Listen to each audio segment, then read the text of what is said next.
আমরা সকলে মিলে বাংলাদেশের গ্রামগঞ্জ থেকে শুরু করে বাংলাদেশের শহর বন্দর পর্যন্ত শিক্ষার্থীরা, রিক্সাওয়ালা থেকে মোটরমজুর থেকে শিল্পপতিরা প্রত্যেকে রাজপথে নেমে দীর্ঘদিন যাবৎ বাংলাদেশের যে প্যাসিবাদী শাসন ব্যবস্থা চলমান ছিল, সেই প্যাসিবাদী শাসন ব্যবস্থার বিরুদ্ধে ঐক্যবদ্ধভাবে রাজপথে নেমে এসেছে এবং প্যাসিবাদী শাসন ব্যবস্থার অবসান ঘটায়। সেখানে মূলত নেতৃত্ব দেওয়া হচ্ছে ছাত্ররা। বিশ্বের ইতিহাসে এইরকম আন্দোলন ছাত্রদের নেতৃত্বে, এইরকম স্বল্প সময়ে এত ব্যাপক আন্দোলন আর কোথাও সংগঠিত হয়নি এবং একটি রাষ্ট্রের সকল ব্যবস্থাকে অব্যবস্থাপনাকে মাটিতে ধুয়ে মিশিয়ে দেয়। এরপরে আমরা মূলত ইতিহাস পর্যালোচনা করলে আমরা দেখতে পাই বাংলাদেশের ইতিহাসে বাংলাদেশের মানুষ অনেকবার রক্ত দিয়েছে। 1969 গণ অভ্যুত্থান ঘটানোর সময় রক্ত দিয়েছে, 71 মুক্তিযুদ্ধের সময় রক্ত দিয়েছে, 35 লক্ষ মানুষ শহীদ হয়েছে, 90 গণ অভ্যুত্থানে রক্ত দিয়েছে, 2007 রক্ত দিয়েছে, 96 রক্ত দিয়েছে, এরপর 8 থেকে তো টানা 24 পর্যন্ত রক্ত দিয়ে যাচ্ছে। বারবার গণ অভ্যুত্থান হচ্ছে, এই দেশের মানুষ বিপ্লব করাচ্ছে, তরুণরা জীবন বাজি রেখে লড়াই করছে, কিন্তু তাদের রক্তের উপর দিয়ে যারা ক্ষমতায় যায় পরবর্তীতে তারা সেই বিপ্লবের স্পিরিটটাকে ভয় করে, সেই বিপ্লবের স্পিরিটটাকে ধারণ করে না, তারা প্রতারণা করে। আমি উদাহরণস্বরূপ বলবো, 71 মুক্তিযুদ্ধ এই দেশের লাখো মানুষ জীবন দিয়েছিল একটি সাম্যের রাষ্ট্র প্রতিষ্ঠার জন্য, কিন্তু 72 থেকে যে প্রতিবাদ করবে তার উপর লাল ঘোড়াটা দেওয়ার নীতি চালু হয়ে গেছিল।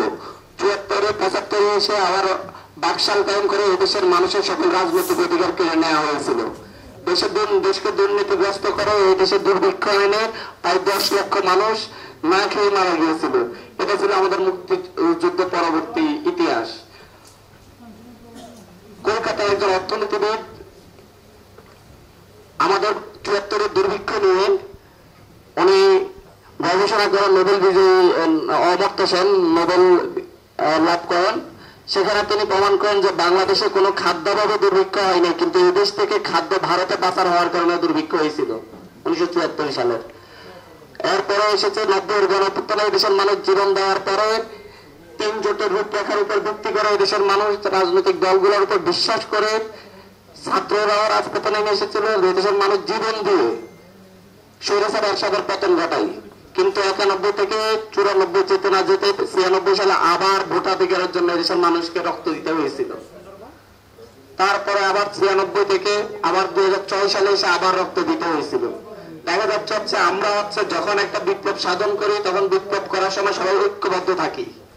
বিপ্লব শেষ হয়ে গেলে, যখন বিপ্লবটা শেষ হয়, যখন আমরা ডিস্ট্রাকশন থেকে কনস্ট্রাকশনে আগাই, কোনো কিছু পুনর্গঠন করার চিন্তা করি, তখন আমাদের মধ্যে বিভাজন তৈরি করে দেওয়া হয়, সুকৌশলে বিভাজন তৈরি করে দেওয়া হয়। কারণ আমাদের রাষ্ট্র যদি বিভাজিত হয়ে থাকে তাহলে আমাদের দেশের মানুষকে যদি বিভাজিত করে রাখা যায় তাহলে সংস্কার হবে না। সংস্কার না হলে কাদের লাভ, সংস্কার না হলে তাদের লাভ যারা দীর্ঘ ধরে রাখতে পারি, সেজন্য আমরা এসেছি। আমরা এখানে কোনো সুপারিয়রিটি দেখাতে আসি নেই, আমরা এখানে কোনো সিনিয়রিটি দেখাতে আসি নেই, কারণ আসলে আমরা সুপারিয়র না, সিনিয়রও না। আমরা আপনাদের কাছে আসলে যখন একটা আন্দোলন হয়েছে, সেই আন্দোলনে আমরা ঢাকা থেকে কথা বলেছি, আপনারা আমাদের সাথে একাত্মতা পোষণ করেছেন, একাত্মতা পোষণ করে আন্দোলন করেছেন। তারপরে আপনাদের সাথে সাক্ষাৎ করার সুযোগ হয়ে ওঠে নাই। আমরা সেটি সাক্ষাৎ করতে পাশাপাশি এই গণ অভ্যুত্থানটা যেন 90 গণ অভ্যুত্থানের মতো 75 গণ অভ্যুত্থানের মতো যেন ব্যর্থ না হয়, সেজন্য আমাদের গণ অভ্যুত্থানের মেইন স্পিরিট যেটা, সেটাকে ধরে রাখার জন্য কিভাবে সামনের দিকে আগানো যায়, কি করা যায়, সেটা নিয়ে আমরা আলোচনা করতে এসেছি আপনাদের সাথে। এই জন্য এখানে এটা কোনো ফর্মাল অনুষ্ঠান আমি বলবো না, এটা কোনো ফর্মাল অনুষ্ঠান না। যদি আপনারা মনে হচ্ছে একটা ডায়াস দিয়েছেন, ডায়াসে গিয়ে আমরা তো কথা বললাম, কথা বলে আপনাদেরকে ভাষণ দিয়ে ভাষণ দিয়ে চলে গেলাম, এরপরে শেষ। এই জন্য আমি আসলে একটু দুঃখ প্রকাশ করতেছি, এরকম মনে হচ্ছে ফর্মাল কিছু আমরা যেতে যাচ্ছি না, ইনফর্মালি আমরা আমাদের ভাইদের সাথে কথা বলবো, আমরা আমাদের বার্তা বলে দেবো। এখন আমাদের বার্তা দেওয়ার জন্য আমরা মূলত এখানে আমরা 3 জন কথা বলবো, 2 মিনিট করে মূলত থিমটা আমরা কেন এখানে এসেছি সেটা আপনাদেরকে উপস্থাপন করব। উপস্থাপন করার পরে আমরা আপনাদের কথাগুলো শুনবো। তারপর শেষে আমরা আপনাদেরকে অভিযোগ অনুযোগ বা হচ্ছে আপনাদের যে সমস্যা, যে বিষয়গুলো আছে আমাদেরকে জানাতে চাচ্ছেন এখন জানাতে পারতেছেন না, এই বিষয়গুলো আমরা নোট করব, আপনাদের সাথে মত বিনিময় করবো, সমস্যাগুলো নিয়ে আমরা কথা বলবো।